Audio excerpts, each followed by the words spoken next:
where do you derive all of your inspiration from? Because I know for myself, be it writing or 3D digital art, sometimes the well runs dry and you need to replenish it. And I'd like to know how you do that. I am very lucky and blessed that I am connected so well with the collectors who buy my work. I make it a point to travel, and I'm on the road 8 months of the year. The greatest resource for ideas and imagination is the public. I mean, I can't possibly read or take in as much information and different interpretations as the general populace does. How has the industry changed over the years? And by the industry, I mean the game industry. Well, good or bad? Depends on what side of the fence you're on, I guess. You know, I was fortunate to be involved, I think, probably dead middle of the gaming industry from its birth in the 70s to what it's at now. There was still a decent amount of individuals who loved gaming and at the same time appreciated the collectability and the art aspect of the gaming industry. And then as technology continued to advance and we had more and more online games, you know, things like with, you know, Blizzard with World of Warcraft and things like that, you had a lot more people going to the online gaming environment where CGI was, that's it, you know, that does it all for them. And the concept of DMing, you know, gaming with a group that you get together on the weekends was no longer the only way to game like it used to be. And so people were connecting through the internet, which meant everything becomes now online. So it took the gaming attention away from tangible physical games more than it ever had been before. And at the same time, a whole new generation came into this gaming industry where they weren't as exposed to the concept of sitting down and writing a campaign or getting together on a Friday and Saturday night with a bunch of their friends and playing a board game that would last 4 and 5 hours and trying to come up with really cool visual ideas. You know, we as illustrators are dependent on the need for gamers to want to see their artwork created into full fruition of visual imaging. And when you're playing more and more online games or digital games, you don't need that because it's already been provided for you. So that's kind of, from the illustrator point of view, it condensified the market and limited the market as technology improved, as people got away from more and more board gaming and role-playing gaming. On the other hand, the benefits, kind of funny, is as technology has advanced and as more and more people are getting involved in online gaming, we now have, as an illustrator, the opportunity to take what they're seeing in their little CGI imagery, which is in most cases not super photorealistic, and they want their own interpretation of their characters. So opportunities are now being made for illustrators that like the gaming environment, that are connected to those collectors. They get the chance to have their favorite character illustrated, and they want a one-of-a-kind. They don't want something they don't want a screenshot off of their game. They want something that no one else has.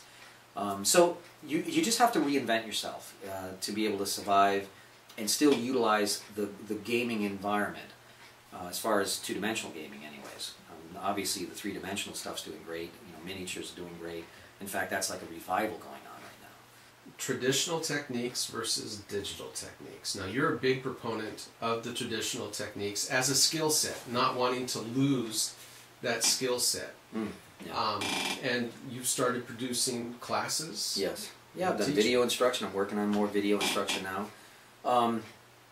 Yeah, this is the thing, you know, and I have a ton of young people, and I say young people, say 35 and under, who have either gone to art colleges, whether it's art institutes or Ringling Museum or whatever, and they've taken illustration as their major. And as of recently, it is really tough for them in that major to get opportunities to use tangible mediums like oils or acrylics or watercolors.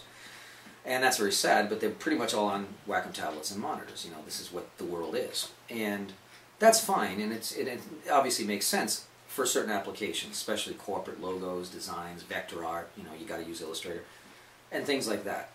That has, of course, nothing to do with the collectability aspect and the original art collectors that exist in this venue. So what's happened is they got a 4-year degree and they've never picked up a paintbrush in their life. And they're coming to me going, Ed, you know, I'm totally dependent on whatever the publishers want to pay me and the market, and the market's flooded. There's a lot of competent art, the programs streamline the process, they make it very efficient, so more people can do the work competently, and therefore the price points are going down, supply and demand. I can't make a living, I can't pay my student loans back, on and on and on. And so that's when I tell them, I go, well, here's the way it worked for me. 20 years ago, 85% of my income was publishers. And that's because I was illustrating everything for game-related or otherwise products for that company, hand-painted. As technology improved, more and more students or art-interested people who had some skill sets, would get into that using those digital mediums and were able to provide for the companies competent illustration that would succeed in marketing the product. Therefore, they needed less and less of the hand-painted original work. And then the transition really started to take heavily effect by 2002 through 2004 and 5, where there was a bigger percentage of digital art being done, more so than there was any tangible art. And I'm talking digital exclusively.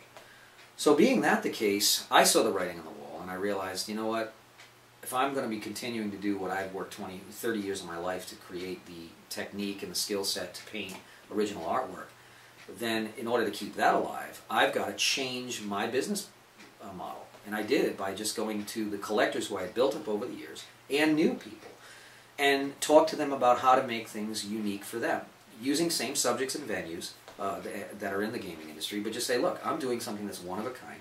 You can select exactly what you want, and it's custom done for you, and no one else in the world is going to have it. That's the beauty of human beings. Human beings will always crave something unique to them. They don't want to have a mass market product or something that they can pick up at a Walmart. And that whole mentality of having something unique and one of a kind kind of falls over into the concept of collecting art. And as much as a print or a giclée that has been created from a digital rendered image is a beautiful picture as far as an end result, it is never going to replace to the human being the collectability of a one-of-a-kind, tangible, original art that no one else owns, that was created using raw materials that defy gravity, that are blobs of paint that are being smooshed around with a brush and made to look like something legitimate. The skill set that is required to do that is so critical. Obviously, it doesn't have the luxury of an undo button or a layer off. It's pretty much using executive thought process. You've got to think about everything you're going to do and how it's going to affect whatever it's around, because it's going to be incredibly difficult to change it once you've done it. You have to be committed to what you do, and therefore you have to have a full understanding. You can't be compartmentalized. You can't be digit by digit, pixel by pixel. And so the approach is very different than the digital palette. So what I tell my students is I'm saying, guys, I'm not telling you not to do the digital programs. You should learn them all, because the more versatile you are, the better you are at making a living. You should understand Illustrator. You should understand PageMaker. Understand Photoshop.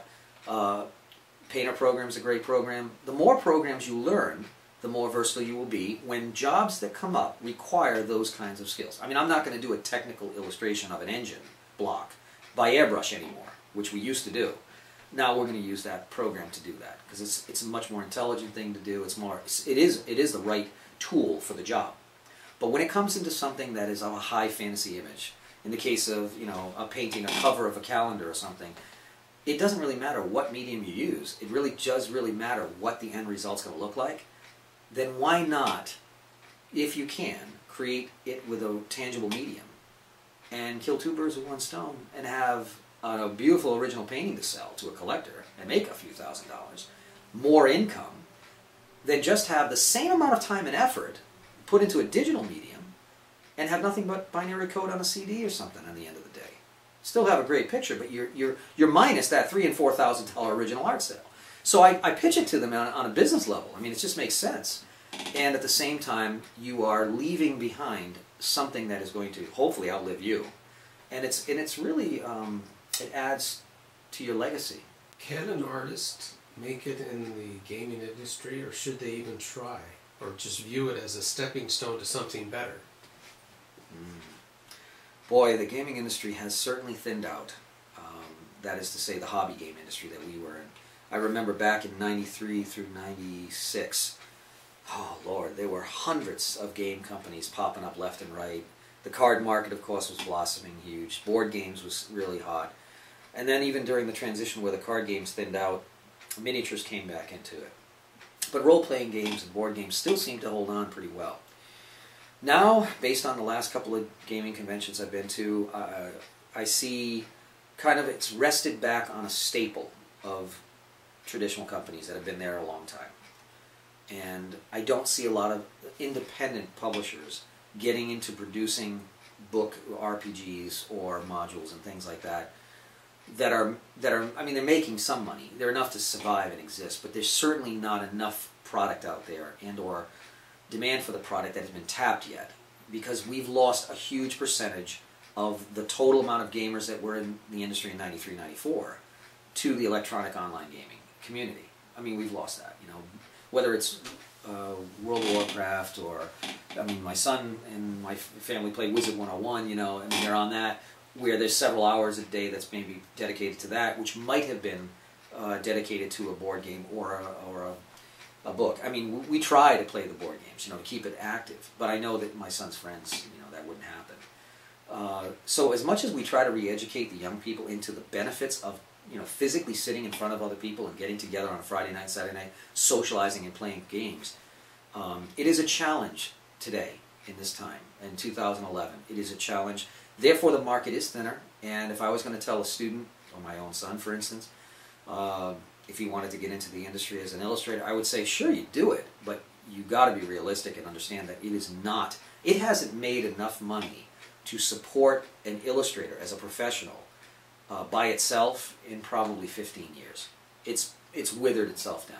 I mean, maybe 100 illustrators in the country, in the world, are able to support themselves on just the gaming industry. I mean, I really never did, and I did 150 something illustrations for Magic the Gathering and almost 1,000 game cards from 1993 to 2004, and it never represented more than 15% of my income. I mean, you know, you're not getting a lot of money for this stuff, and it is challenging. So I would advise that licensing is a great way to make a living with art. Take the images and the art you do for original art collectors that you do these paintings for, maintain owning copyright, and license your art. Your art can be used on anything, t-shirts, puzzles, calendars, CDs. I'm getting a lot of work for CDs. There's a ton of European bands that are looking for really cool art, and they don't care how it's done. They just want it to look cool. So there is a great demand for original art. I'm getting back into automotive work now, thanks to PPG putting out enviro-based, water-based paint. I'm going back into it, and you know, those are the best original art collectors there are. I mean, they've got these magnificent cars, and they want a one-of-a-kind hand-painted work on it. So you have to be diversified. You must be a chameleon. You must be ready to change at any time. You got to stay ahead of the curve. Look at what marketing is doing. Unfortunately, we do live in a time where technology has taken our lives so strongly in a virtual direction, and so little in the tangible world, that you know, there's only so much we can do and still maintain the painting of original art and collectability in that respect. Obviously, getting into CGI would be a benefit, you know. Obviously, if you want to do animation, it's a great world. It's a whole different field.